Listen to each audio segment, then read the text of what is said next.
Well, what do we have here? We are in the top 50, and as I mentioned before, if your golf ball is in this top 50, it's a good golf ball. I know a lot of you are going to look at some of this in this 49 through 40, which is what we're doing today. You're going to look at that and go, man, 40s, I wish my ball would have been a little higher, Relax. All these golf balls are going to get a recommendation. Being in the top 50 is a big deal, and there's just so much great competition that these golf balls might not be perfect, but they do a lot of stuff really well, and so there's plenty of positivity, except for one golf ball. We'll touch on that. I didn't realize it, but we'll touch on that at the end. But the reality is, guys, I'm looking at all these golf balls and I'm getting ready to mention to you here, and there's a lot of positivity, there's a lot of good stuff, so let's just dive right in.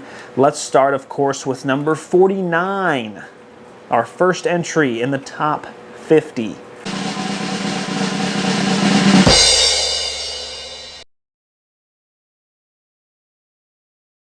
The Seed SD05, at the time I tested it was called the Pro Soft. Now it's called the Pro Feel. That's the new model for 2025. I will be getting my hands on that soon enough, hopefully, so stay tuned for that.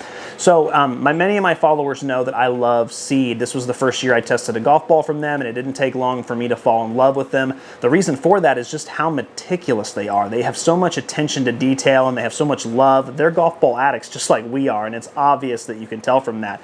They use really high-end materials, the way their marketing it is and how they do each golf ball for each golfer and how they explain it to you on the website, as far as their design and how they go about everything is really, really well, and all their golf balls are really consistent. All of them are accurate, and every time I test one, I find something really cool or something that kind of piques my interest. So that's just kind of a disclaimer for Seed in general. But as far as this specific Pro model, it really resembles the Vice Air a lot. So it's for average swing speed, modest swing speeds, whatever you want to say, probably mid-80s. But the golf ball has a good design. It has a decent alignment tool. It checks all that. They're usually available in a variety of different colors, and they have an alignment tool called the Jack that I'm sure they'll be coming out with later this year for this new model as well. So it checks all those boxes, and this one in particular had an excellent 9-iron performance as well as a 7-iron performance, and it spins like crazy. Love how it felt off the club. It really does remind me a lot of the Air, and you guys know I love the Air. So why does it get so low as far as being in the 40s and not being higher? Well, for one, it did suffer when it came to the hybrid and the driver. I think at that point I was just over compressing it, and those numbers really started to drop a little bit there, or they were just average and they kind of shot the golf ball down a little. Another one was durability, although the durability I would say is decent. A 7 out of 10 on a golf ball like this. I would want it to be just a tick higher. That's going to kind of propel it down as well. But still a golf ball that is worth your time. So if you end up interested in Seed like I was, and you have a 80 swing speed, maybe low 90s, but 80 swing speed, high 70s, this is the one you definitely want to check out. It's a great value. It's a great ball. At number 48, we have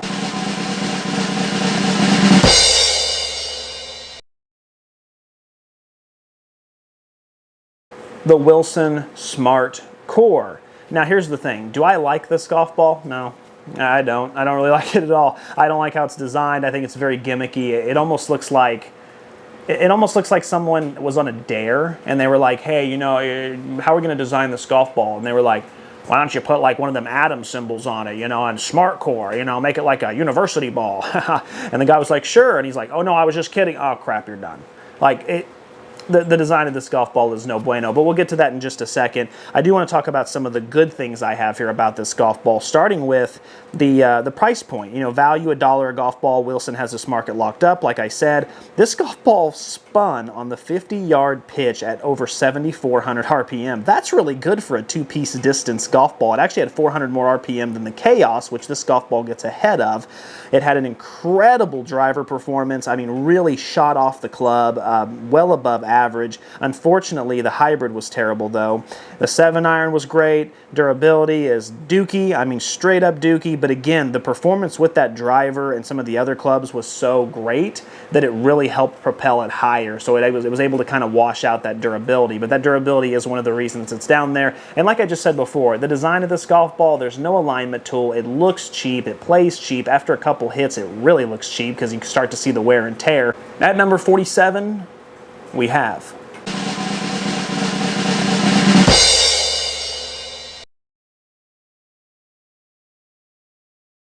I am so sorry, Scott. I knew this was coming. Again, this is a great golf ball. There's plenty of positive things to say here. You're right. It does take a hit on price, but we'll get to that in a second. Let's talk about the good. So this golf ball feels phenomenal. It's probably one of my favorite Titleist golf balls to hit because it just explodes off the face. It has a really interesting design as far as having a decent alignment tool. They come in all these matte colors. There's a variety of different ways you can play the golf ball if you want to. But like I said, across the board, distance gained almost with every single club. It really just shoots off like a rocket. It's very straight. It's very forgiving. It checks a lot of boxes there.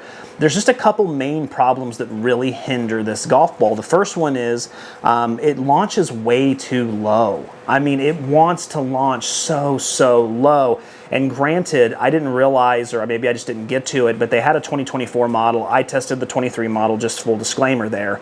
But the 24 model promises that it launches higher, and I hope that's the case because that's what really hindered the previous model, is that it just wanted to be low. Everything line drives, and I lost distance on a couple clubs. And granted, I gave it a little bonus because I was like, okay, the ball speed's so incredible that if it launched just a little higher, it'd be fine. So maybe a little of it was me. Don't know why it did that. And the other thing is that price. It's a non-urethane golf ball. It's a two-piece. It's $29.99 a dozen, and that's not as bad as the Tour Soft by any means, but it's still definitely on the pricey side, and it takes a hit. So it is a good golf ball if you're a Titleist, loyalist, enthusiast, whatever, and you need a nice two-piece golf ball, and you're not as concerned with the feel and bendability and kind of that, and you're more concerned with just long distance forgiving. This is a good model to have. Of course, the other problem is you have the true feel, but that's going to be for more slower swingers. So this does have a market. It does fit in there. It is a great golf ball. It's one of my favorites to play from Titleist, like I said, but hopefully I will test the 2024 version. If they come out with a 25 version, I'll test that one, but I will definitely get it retested in 25, and we'll kind of see if it's a little bit better. At number 46, we have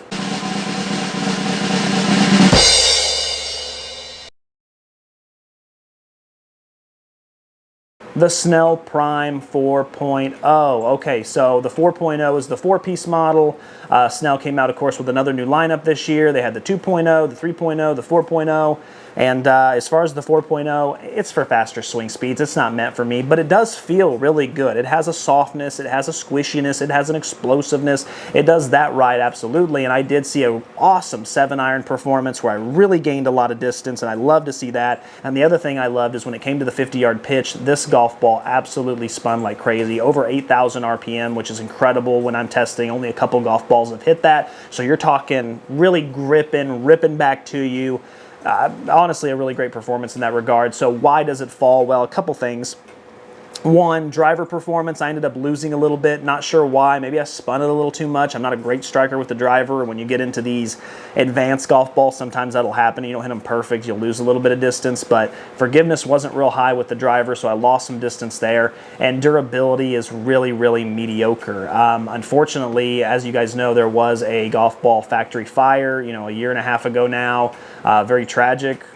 Prayers up, obviously. But what that did was it basically caused this massive shift in the golf ball market where they would everybody was out of stock, right? I mean, nobody could get stock, and so Snell was a part of that factory, so they had to they kind of had to make do with what they had. They're one of the biggest direct-to-consumer companies out there, so they found a factory, I believe in China. If I'm wrong, you can correct me, but they found this factory. They said, hey, this is what we need. We're coming out with a new model. They said, sure, and this factory really did one over on them because My Golf Spy came out with a review, and it was the worst review that anybody had ever seen from a golf ball from My Golf Spy. It was terrible. They said that the quality control was a 1 out of 10. I mean, golf ball, like 90% of the golf balls are not round and all this other stuff. The durability's terrible. And yes, I did see that durability being terrible. Now, look, it's still a good golf ball, right? I mean, I know there's a lot of you that might say, well, hey, listen, I'm playing competitively. I'm kind of playing against my friends. I can't have a golf ball that might not be circular. That's understandable. If that's the case, I completely understand. I won't recommend it to you. Like, if you need something better, there's plenty of other golf balls on this list. But if you like Dean Snell, you like what he's done, you like what he's designed in the past, some of you are Snell guys, I'm a Snell guy. If you're a faster swinger and you want to give this a go and you're just a casual guy, it works. I never really noticed the golf balls not being center. I'm sure here and there's a small difference. I'm sure flight and stuff, but I'm able to play this golf ball just fine, and it really hasn't affected my score much. So I think it's only when you're a really advanced player you start to see that. So just wanted to address that. Still love Snell. Give them another chance. They're going to get that fixed. They've had all year to kind of fix this and get a different factory. I bet they come back in 2025 even stronger. So just wait and see. I'm sure they'll do great. At number 45, we have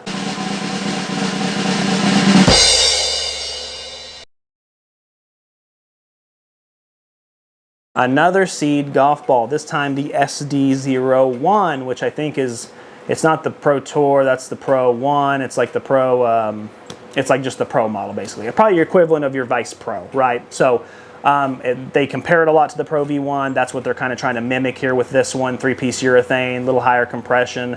So to talk about some of the great things, really good performance across the board. You know, I mean, good. Nothing fantastic by any means, because again, forgiveness is kind of an issue. I'm not sure the golf ball is actually designed for me. I don't think I'm quite advanced enough to hit it. Love the design, love the value like we just talked about, 35 a dozen. You can get it down to 29. Really good there as well. And also the 9 out of 10 durability was a really good breath of fresh air as well. As I told you, the Pro Soft didn't do that good. Well, because this one was a 9 out of 10, it propelled it just a little higher and got it higher. So good to see that. But yeah, lots of positive there. Really just, you know, the golf ball, when I say it's too advanced for me, it launches really low. I need a little higher. You know what I mean? I'm still kind of that mid 10-ish handicap. So the idea of needing a low launch, I need a little height. I got to get a little height. I'm more of a mid-launch guy, you know what I mean? And everything with this golf ball was really imitating of an advanced Pro Tour golf ball. Low launch, firmer field, a lot of side spin, bad forgiveness, that kind of stuff. But if you're an advanced golfer and you're tired of paying Pro V1 prices, this is another golf ball that's got to be on your list. I mean, you're going to love how meticulous it is and how much attention to detail there is. So definitely keep it on your radar. At number 44, we have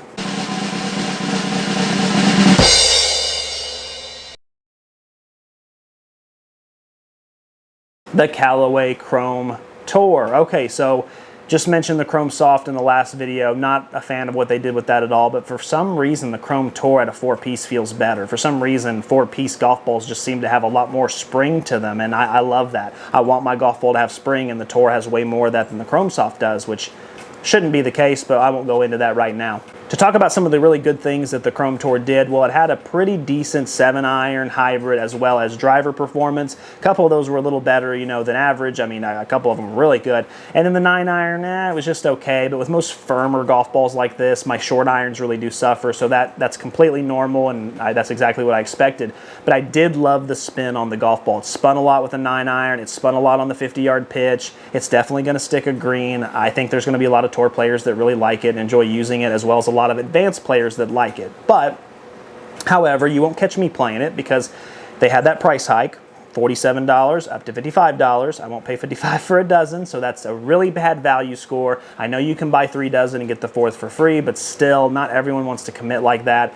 It's an insane price point at $55 a dozen. But the other thing that really helps Callaway out here is the designs, the 360 triple track, just the regular triple track, the Etruvis, all that stuff. Good has a collaboration in there. There's a lot of really cool designs and stuff like that. And it had a 9 out of 10 on durability. Callaway did really well with their tour balls when it came to durability this year. So plenty of positive there.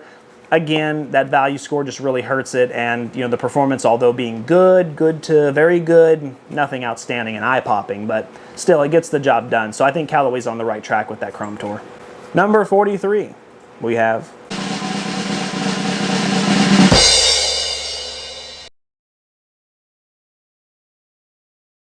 yeah, the Titleist Pro V1. I mean, as you guys know, I spend 90% of my time on this channel telling people about how they don't need the Pro V1, but I do have to give Titleist some credit here, and I definitely want to. So, you know, for the past few years, I've tested a variety of different Pro V1 models because they come out with a new one pretty much every year. I really love that they've softened it up over the last couple of years, because a few years ago, it was rock, and I was like, this is too firm. There's just no way. And they have softened it up to where the forgiveness is not terrible. It's just, it's okay. For a tour ball, it's actually decent, but I mean, it's just okay. And so they've really done a great job with that. I actually got really good numbers with the 9-iron, which is not common with tour balls. We just talked about that. Also great numbers with the 7-iron as well. Hybrid definitely was a little wonky. That kind of hurt the performance numbers. The driver performance was just average. I also do want to talk about that for a second. But the quality control is always excellent, of course. And value, you know, $55 to $60 a dozen. propels it way, way down. So the good news is, if this golf ball was decently priced, it would be probably in the 30s, 20s, 30s, somewhere in there. So it had a shot, but with that type of, price point, yeah, good luck. Good luck getting anywhere near the top 20 or top 30 with a price point like that. It's very difficult to do. Now, I do want to talk about one more thing as well. This is the first year that Titleist has changed up their marketing a little bit. Now I'm seeing things like, kind of built from the ground up, and, new swing, new speeds, and, groundbreaking this and groundbreaking that. And they're really like advertising their balls. My problem with Titleist over the last few years is they've always just been like, hey, we're Titleist, we're the Pro V1, buy it. Well, I was just thinking, what do you mean? What were you thinking? We're the Pro V1, come on, buy it. Tell him, Jim, tell him we're the Pro V1. That's what they've been doing for years, and now it kind of feels like there's a light bulb going off in their head, like, oh, people are buying other golf balls. Like, they're starting to realize they don't have to pay $60 a dozen. That the robot test from Today's Golfer came out in the middle of this last year. It had Pro V1 at like ranked 15th, 10th to 15th, and almost everything in distance. Like, this isn't a golf ball that just blows everybody away anymore. Now, I know a lot of people still believe that because they're told that, or, people still just use them, or they don't know what's going on in the market. But the reality is, there is a lot of golf balls that spin-wise, accuracy-wise, consistency-wise, distance-wise, ball speed-wise, they're just blowing the Pro V1 away. And I think Titleist has been able to kind of survive on that for a while, but I think it's starting to hit them. I think there's a lot of you that are starting to buy Vice and Snell and Seed and all these other ones, and they're like, we're missing out here. We got to get back in the game. And I think also other really good golfers are starting to look at Wilson and go, man, #1 in ball speed across everything? Wow, man. Chrome Tour came out this year. Wow, maybe I should. Titleist has got to do something here, and I respect the fact that they're changing up their marketing, so we'll see how it goes. At number 42, we have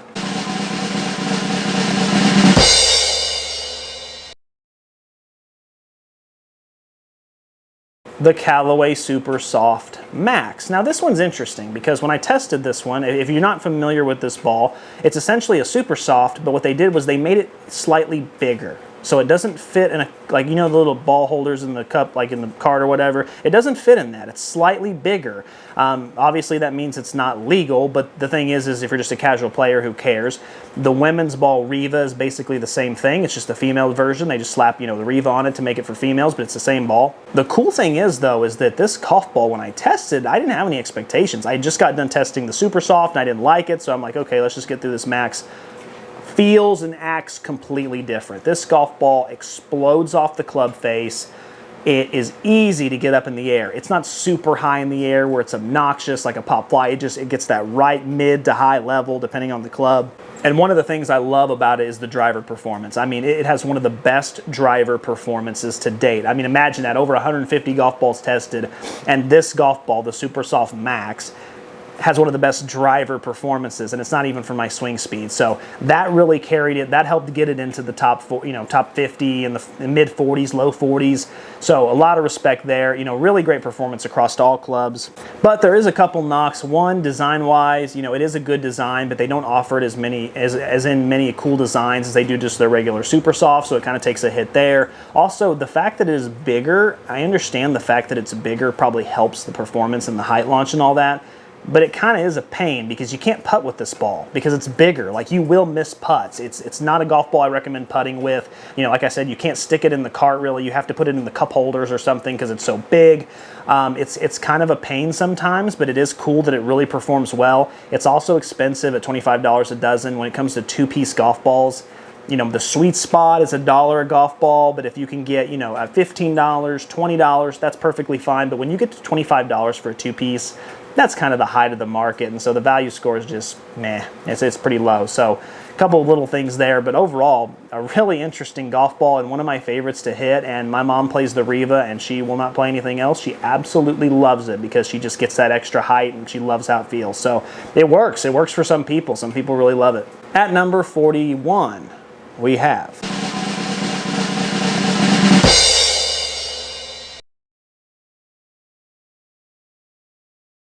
the Seed SD02. So this has become, 3 out of 10 of these are Seed. This should just be called the Seed 10 right here. So This one I have not released yet. You guys have not seen this full review. I did a testing on it after, before I had to get the Golf Ball Awards and stuff like that. But still, again, I'm not going to beat a dead horse here. This one is more of the 4-piece for fast, people who want distance over spin. I'll just run through a couple really cool things specifically about this one. It did have lower spin. Again, it's too advanced for me. It has, not that great forgiveness being a 4-piece and being, for better players. But it is really accurate. It does have some really good numbers as far as, like your 7-iron, your 9-iron, stuff like that, but just nothing incredible. Again, it really just gets bonus points for being a high spinning golf ball as far as your 50-yard pitch, and then also just being consistent, being accurate. Nothing's wonky. Everything's right where I would need it to be. Even though it's not for me, I could pick this golf ball up and play it and be just fine because I wouldn't be super punished by not fitting the roll or the mold of the golf ball. So it gets a little bit bonus there. Again, $35 a dozen. You can get it down to 29. All that good stuff. It's the same stuff as before. So Seed really hit the sweet spot with some of these, and I hope that I can do some more testing and test their new models, and maybe they'll be a little higher next year. At number 40, we have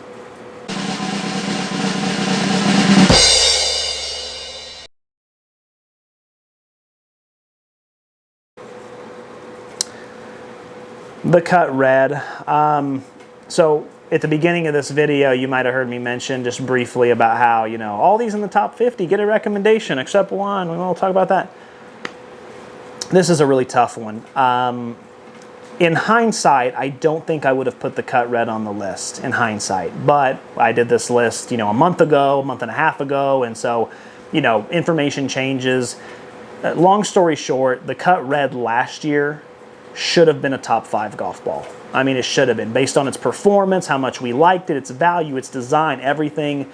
But right after I'd done the review and right as we were getting close to the top 100, I started getting reports from you guys, thank you so much, about balls cracking. And I had never experienced that, but I was like, okay, fair enough. And then I got more and I got more and I got more. And I'm like, okay, so I knocked it down to 18th because I was like, well, I can't, I have to give it a knock in durability because some people are having issues. And so instead of being a top 5, it was 18th. Kind of a shame, but it is what it is. If your golf ball cracks sometimes, I got to take that into account. So this year, I got with Cut, I had a conversation, they said it was a bad factory run, they said that issue should not be there anymore. And so I tested the golf ball again this year. Numbers weren't as good as they were before, so it took a little hit for that. But then it wasn't long before you guys started coming forward again going, no, I bought some yesterday, and they cracked. And for the longest time, I was able to kind of pinpoint it and say, okay, if you bought it from Amazon or you bought it from Walmart, those are like from 2-3 years ago, those will crack. But if you buy them from Cut directly, they won't crack. And I was able to say, okay, so as long as you buy it, and so that's why I worked it into 40. And, it still makes sense, right? Some of them crack, but as long as you buy them from Cut, like let's say that's what this one is, it's still a decent golf ball at $1 a golf ball. It does have that great design. It has that great logo, great alignment tool. The numbers are great. The driver performance is incredible. Long, straight, forgiving, all kinds of boxes ticked, right? Well, then over the last month and a half, I just have more and more people commenting every day, hey, I bought some of the Cuts, they cracked, hey, I bought, and then now I've had people who have bought from Cut directly. Now they're telling me, no, I bought from Cut directly and they're cracking too. I played 6 golf balls yesterday, 3 of them cracked. Again, in hindsight, I wouldn't put them on there, and although I love the Cut Red, it's been a staple on this channel for 4.5 years, almost 5. I mean, it's been around almost as long as the channel. Cut's had time to fix this. I mean, they just have, and there's so many people who, nothing makes me madder than seeing people, you know how it is. You buy that new box of golf balls. You've never played them before. You're all excited. You look at the back of the box. You see the pictures. You see what it's supposed to do. You open the box when you get home and you take them out. If you're a golf ball addict like me, you do this. But you take the golf balls out. You look at them. You might bounce them once or twice to feel them, and see all that. And then you get out there and you hit it one time and it cracks in half. And you're just defeated because you just got scammed, right? You're just like, oh my goodness, I just got scammed. And I know that feeling, and I know I never want to see any of you guys have that feeling, so this is the only one in the top 50 that I'm just going to look right into the camera and tell you, don't buy them. And there's going to be people that don't like that, Cut's not going to like that, but the reality is there's too much competition. There's too many golf balls that are outstanding, incredible performing, all the stuff that Cut Red is, but they don't have a chance of cracking. And at this point, I don't know what golf balls crack and what ones don't. So just don't waste your time. Don't waste your time, don't waste your money. So in hindsight, like I said, I wouldn't have put it on here, but it is what it is. It's a shame. I think we should have a moment of silence for what could have been.